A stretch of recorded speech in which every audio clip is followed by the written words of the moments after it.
learning at Chogle College. She was instrumental in the development and integration of ICT in our college, and she has shared her knowledge and expertise in several forums at different parts of India. She's published several papers, and today she's here to present it for us the use of, rather, the effective use of ICT in our college. And specifically, she's dealing with a point under Teaching Learning 2.3.2. Once again, we welcome you, ma'am. Thank you, Sachin, for the introduction. Good evening to each of the participants here. I would like to take this opportunity to thank the organizers for inviting me to share my institution's best practices in the teaching learning process. I will focus on how we are integrating technology in the teaching learning process at Chogle College. This is the outline of my presentation. I'm going to talk about the existing practices, some of the innovations that we are using at Chogle College, and also some future plans with regards to teaching, learning, and evaluation. Just taking you down memory lane, what we have been doing at Chogle College, our journey so far. Chogle College has been known to be a pioneer in computer education in the state of Goa right from the year 1986. We are one of the first colleges to initiate online admissions in 1998. We have also sometime back in the year 2000, all the teachers who is to take lectures, they would actually be typing their notes. In that time, we had something like WordStar, and then you had Word. So most of the teachers used to use technology just to prepare soft copies of lecture notes and then share it with the students. So essentially, if you kind of take a look as to why this kind of a method of using technology helps, is basically we all know that technology provides anytime, anywhere access. We can organize information well when we use technology. It facilitates communication among students and professors through emails, via chat, various forums which are there. We can broaden research and resource materials, efficient ways of submitting assignments. It makes access equitable. Otherwise, there's just one library book, and we kind of keep on wanting to procure it, and there are no enough copies which are available. So teachers can share online links. So it's also all about exercising technical skills, because we must not forget that right now we are teaching digital natives. So keeping this in mind, we at Chogle College have understood right from the inception of technology that we have to use technology effectively, because it's going to create an impact on what they learn, how they learn it, when and where they learn. So now coming to the teaching learning process at Chogle College.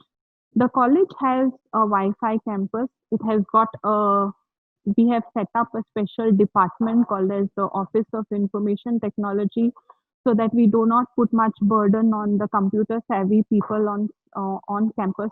So the OIT is the go-to place wherein the you can get your laptops configured to effectively use technology on campus. Then we've also got good infrastructure in classrooms. When we kind of were doing up modifications to the college, we ensured that we had provisions which were set up to so that students could just plug in, walk into the classrooms, and they could kind of charge their mobile phones and laptops so that they could use them effectively. Then each student here on campus is given their unique email ID. So these are some of the ways in which we use technology. In this, you can say, um, uh, potential which we saw in ICT, we did not just embrace it kind of just because technology, everyone is using it, we have to use. So we focused more on the pedagogy which we had to use in higher education. Many times in this race to kind of embrace technology, use the latest software, use the latest platforms, we as educators forget that in higher education too, there is a pedagogy which we need to use. So we found out that the best way to kind of make effective use of a good pedagogy in education is to go in for blended learning. Now, what is blended learning? It is a system of education which is a balanced mix of classroom, as in face to face teaching, and also some kind of instructional activities which you do in an online medium to kind of give students an online experience. So we were on the lookout for such a platform wherein we could kind of, give students a nice face-to-face classroom experience as well as the online experience. That is when we came across a software like Moodle, which is basically an LMS. LMS is a learning management system. It is a learning platform which takes care of everything, even which happens in real life, like student enrollment. Students enroll for a course, they kind of are taken into the course by the course teacher. Then the course teacher shares various information in the form of lecture resources. It could be your PPTs, it could be your various PowerPoint slides. Besides that, your links, your notes, the YouTube links. So various resources are all there. In a short time, I will just give you a view of how we at Chogle College have are using this LMS. Moodle, we have used that. We have called this initiative of ours as C-Lab, that is Chogle's Learn Anytime, Anyplace. This was initiated way back in 2007, wherein LMSs came in the forefront. So it is something like this, wherein we got teachers right from undergraduates to postgraduates to use Moodle to upload their lecture resources and share information with the students. So this is the blended I'm talking about, wherein these resources are made available to them outside the classroom and they come to classroom so that we can engage in more effective dialogue and sorting out their doubts and things like that. Very recently, around 5, 6 years back, we are also using Google Classroom. Our faculty in college are given complete freedom to choose what kind of a learning management system that they want to, either Moodle or Google Classroom. Then we also have various learning methodologies, as Dr. Nandini just shared. So it's not that we just do everything online. We have our normal, routine, traditional lecture method. Our lab work, practicals continue. But you know what we do? We kind of make our lab work available to the students a day or so prior so that we use that time in the lab to actually do certain practicals, to do something extra, which so that students don't just waste their time writing notes and making observations, what is the methodology and things like this. So those things we kind of reduce. Then all these things, whatever I have shared here in my slide, these techniques or methods are used by various departments. For example, field-based kind of work or methodology is widely used by faculty in geology and geography. Group discussions, case studies, most departments use. Then problem-based learning, the zoology department uses very effectively. Then we have got something like the sociology department also, which uses its experiential learning very well. So peer instruction methods, which are used by the physics department. So I haven't listed all here, but we have these all listed in the handbook. Then we also have POGIL, which is process-oriented guided inquiry-based learning, which is done by chemistry department. Flipped learning, which is practiced in most of the departments. So what I'm trying to tell you here is we give the staff exposure to these different methods, and then the staff is given flexibility according to their subject, according to their expertise, according to their needs to kind of pick up all these methods. And it is important to know that at every stage, we use a nice blended learning approach. So even if you take a look at the LMS that we are using, the pedagogy which is there is constructivistic pedagogy, wherein we kind of understand that we are into higher education. So you need people from various peers to kind of come together, work in collaboration, and then be able to learn. So everything we are using good blended, good, very sound pedagogical approaches. So just like the whole world today has been moving from the push to the pull model of teaching learning, we too at Chogle College have made a nice smooth transition wherein we just had the sage on stage kind of an attitude initially in the prior years. Now slowly we have been using the pull method, which the students effectively use, because these are the digital natives. So they will not only depend on us for the information. They have got various sources of information which they can obtain their knowledge from. So it could be the internet. It could be on the internet. Various resources are there. Various online courses are there. YouTube channels are there. So we are just one part of this full pull kind of the you can say module which the teacher is here, which kind of nicely facilitates their learning process.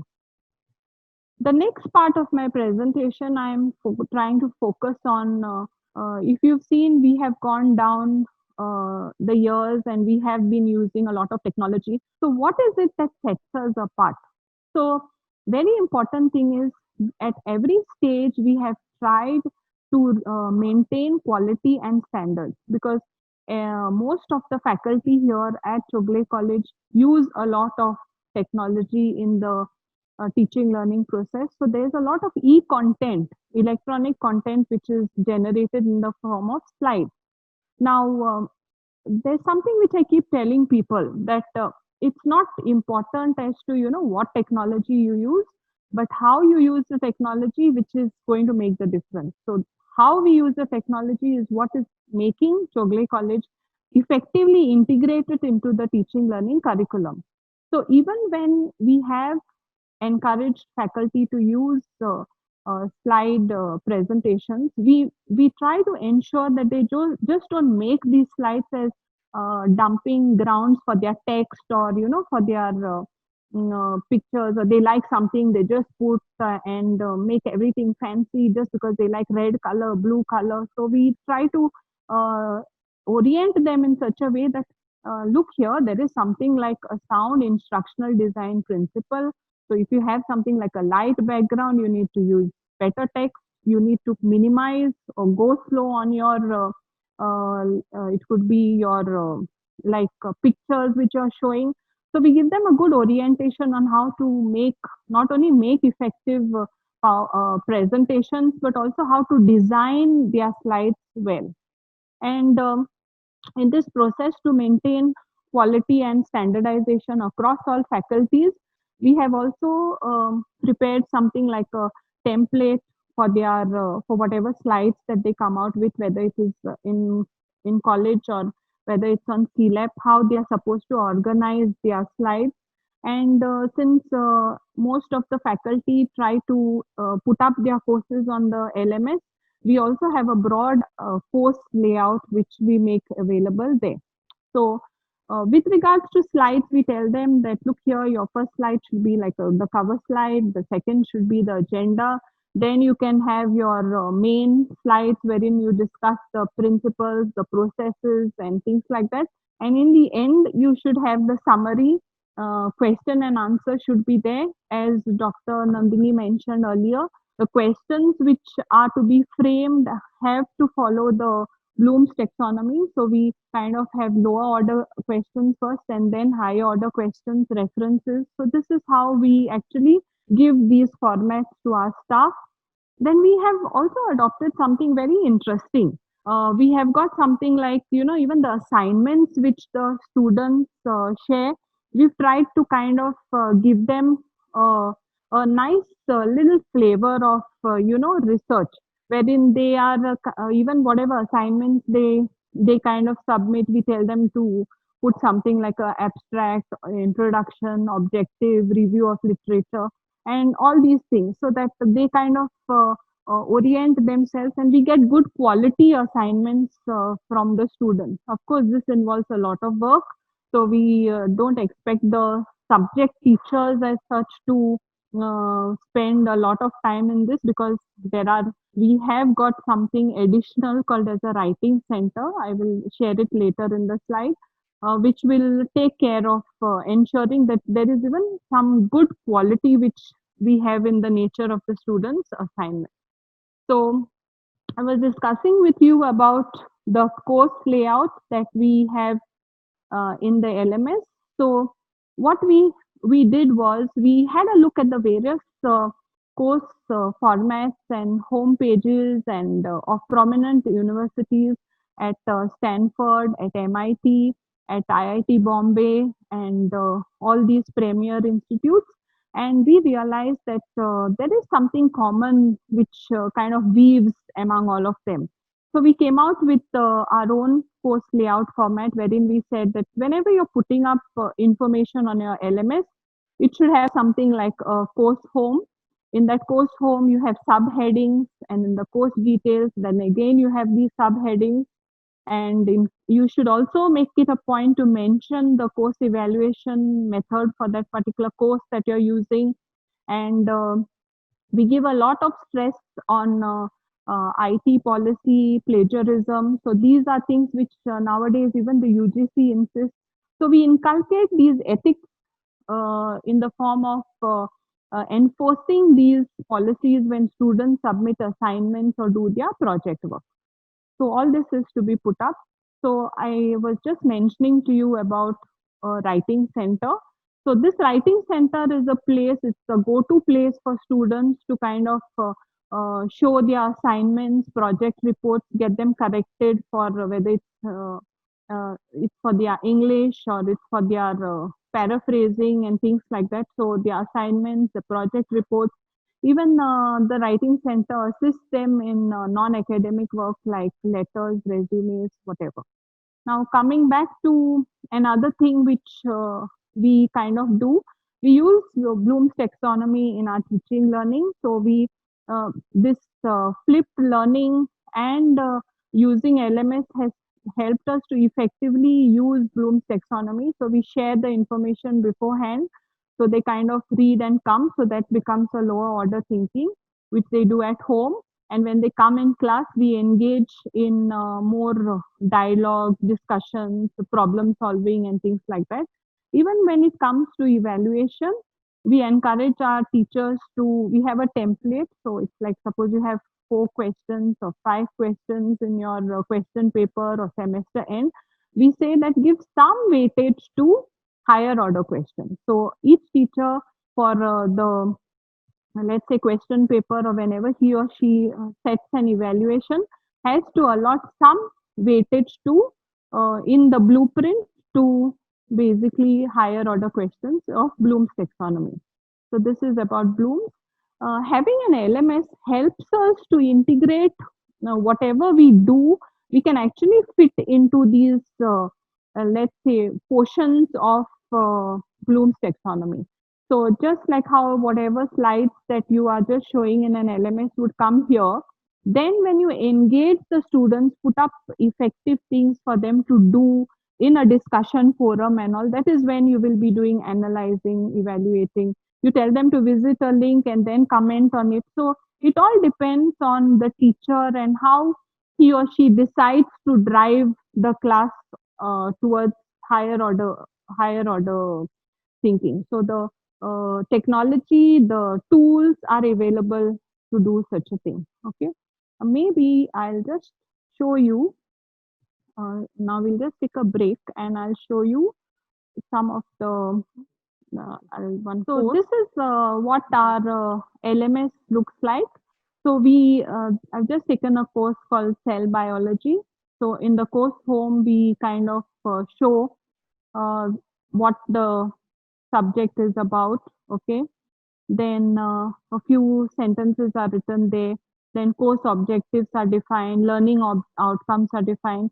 And as and when the teacher is going to start the teaching learning process, he or she is going to upload the notes and make it available here to the students.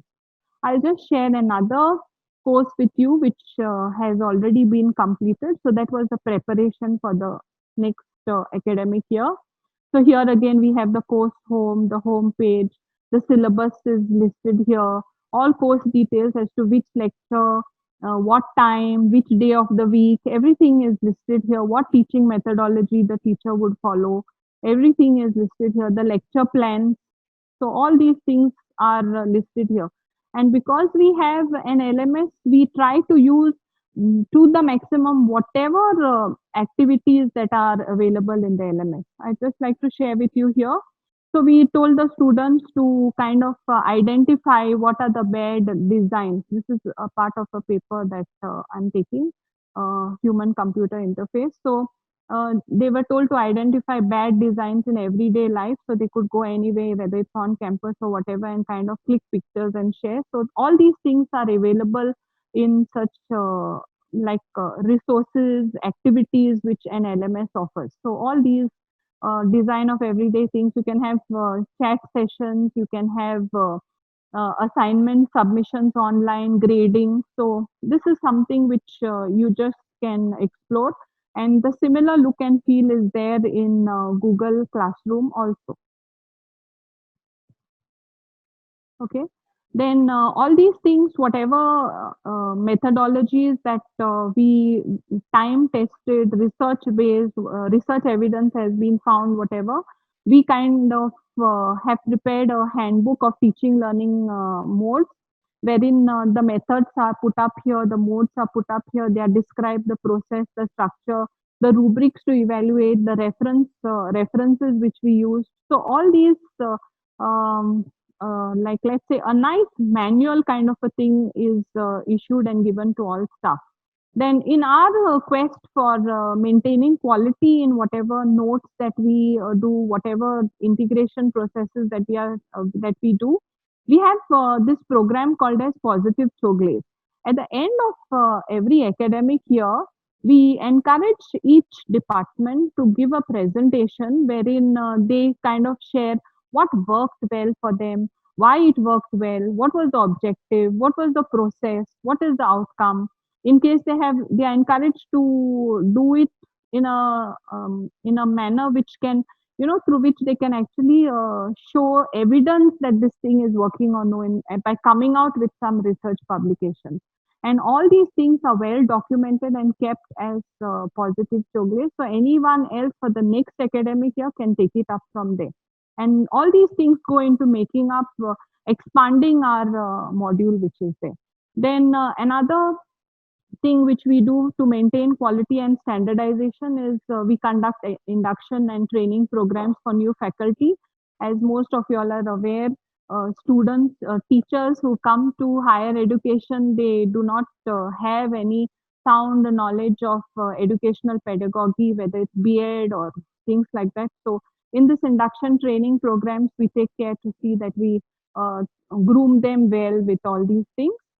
We have constant faculty development programs wherein we share new innovative things. We have got outcome based education also, which is there. The one of the things which very striking of Chogle College is we kind of encourage our faculty itself to be the resource people. So what works well for someone, like let's say Dr. Sachin Morais, he's good with experiential learning. So he will come and he will actually be a resource person and share it in a forum with other faculty.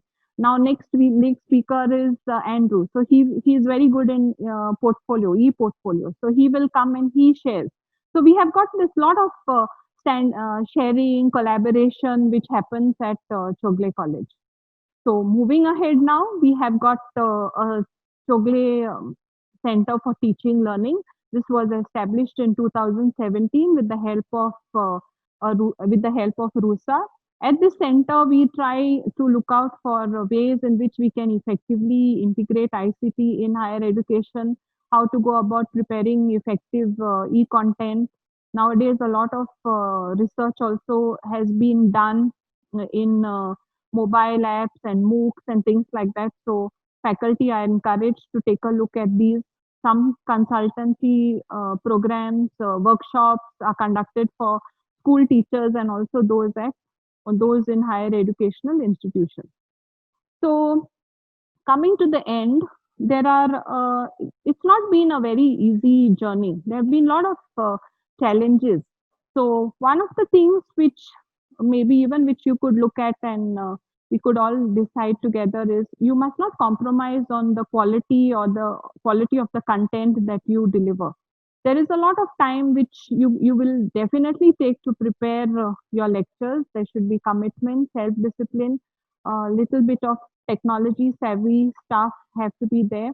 Of course, broadband access, affordability, these are challenges which all of us throughout India have to face with. And to close my closing remarks, I would just like to tell you that we should use ICT to facilitate the teaching learning process, teaching learning evaluation, which is there. To take up such a huge task of training staff to effectively use technology is not at all easy. So we have followed something like a co-periphery model, wherein what we do is any staff, two, three, who kind of go for training programs, they come back and we train maybe a handful of faculty from various departments, and they then go back to their departments and they kind of share the knowledge that they have learned. So that is the kind of approach that we follow, so that we are able to experience various methodologies. Benchmarking, as Sri Joseph has said, is a very important thing which our institution has constantly been doing by faculty going to MIT at Boston in the US. And we have got exchange programs of the faculty going to Sweden, Japan, and there are visits which are done to autonomous colleges. So this is a continuous process that we do. We also do academic audits. So these are ways which we try to kind of have some kind of quality in our education that we impart here. So with this, I end my presentation. Thank you. Thank you, Dr. Samina Falero, uh, for sharing your information on teaching, learning, and the use of ICT.